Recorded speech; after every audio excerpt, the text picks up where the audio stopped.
Introduction to remote sensing. Remote sensing को इस तरह आसानी से समझा जा सकता है जैसे कि पहला शब्द है रिमोट, जिसका अर्थ होता है दूर। कई बार हम कहते हैं वो तो रिमोट एरिया है, जिसका मतलब दूर का इलाका। दूसरा शब्द है सेंसिंग, जिसका अर्थ होता है ज्ञान प्राप्त करना या जानकारी प्राप्त करना। तो हम अब आसान भाषा में कहें तो रिमोट सेंसिंग वह प्रक्रिया है जिसके द्वारा हम किसी वस्तु, किसी भी स्थान या क्षेत्र या किसी घटना की इंफॉर्मेशन प्राप्त कर सकते हैं डिस्टेंस में रहकर। जैसे कि हम टीवी पर अलग अलग चैनल की जानकारी प्राप्त करते हैं। यदि हम अपने शरीर के अंगों की बात करें तो आंखें हमारे विजुअल का सेंसर है, कान आवाज को सुनने का सेंसर है, नाक स्मेल का सेंसर है। यह प्रक्रिया पूरी तरह से सेंसर पर डिपेंड करती है, जिसकी मदद से हम बिना छुए दूर से उस ऑब्जेक्ट के बारे में इंफॉर्मेशन प्राप्त कर लेते हैं। रिमोट सेंसर सामान्य तौर पर सैटेलाइट, एयरक्राफ्ट अथवा तो ड्रोन में इंस्टॉल किया जाता है, जो कि ऑब्जेक्ट से रिफ्लेक्ट होकर आने वाली इलेक्ट्रोमैग्नेटिक रेडिएशन की स्टडी करके डाटा प्रोवाइड करता है। भारत में रिमोट सेंसिंग की शुरुआत 1960 के दशक में हुई थी, जब भारतीय अंतरिक्ष अनुसंधान संगठन इसरो की स्थापना हुई थी। 1975 में भारत के पहले उपग्रह आर्यभट्ट के लॉन्च के साथ रिमोट सेंसिंग तकनीक के उपयोग में तेजी आई। आर्यभट्ट पृथ्वी की ऑब्जर्वेशन के लिए उपकरण लेकर गया था, जिसने स्पेस बेस्ड रिमोट सेंसिंग की भारत में यात्रा की शुरुआत की।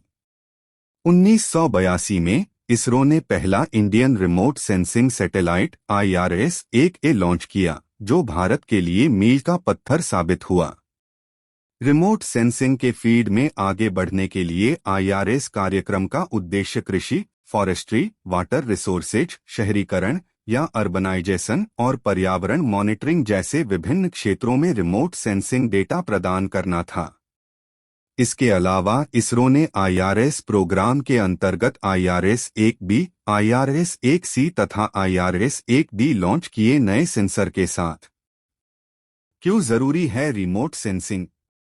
पहला मुद्दा है रिमोट सेंसिंग की सहायता से हम इंसानों की जिंदगी बचाई जा सकती है, जो कि नेचुरल डिजास्टर की वजह से होती हैं, जैसे कि सुनामी, भूकंप। इनकी जानकारी सेंसर के सहायता से मिल जाती हैं और उसके लिए पहले से जरूरी व्यवस्था की जाती है।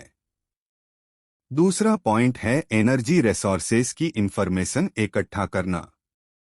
यदि हमारे पास एनर्जी रिसोर्सेज की इंफॉर्मेशन है तो हम भविष्य में होने वाली ऊर्जा की कमी को समय रहते पूरा कर सकते हैं या फिर उसके ऑल्टरनेट की व्यवस्था कर सकते हैं। चलो अब जानते हैं कि कितने टाइप की रिमोट सेंसिंग होती हैं।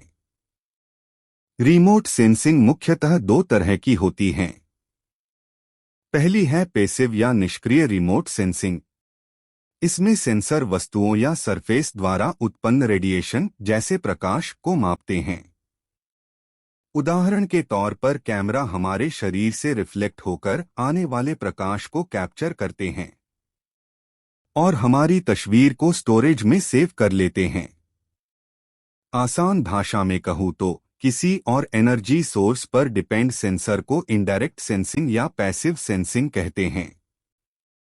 दूसरी जो टाइप है रिमोट सेंसिंग, उसे एक्टिव रिमोट सेंसिंग।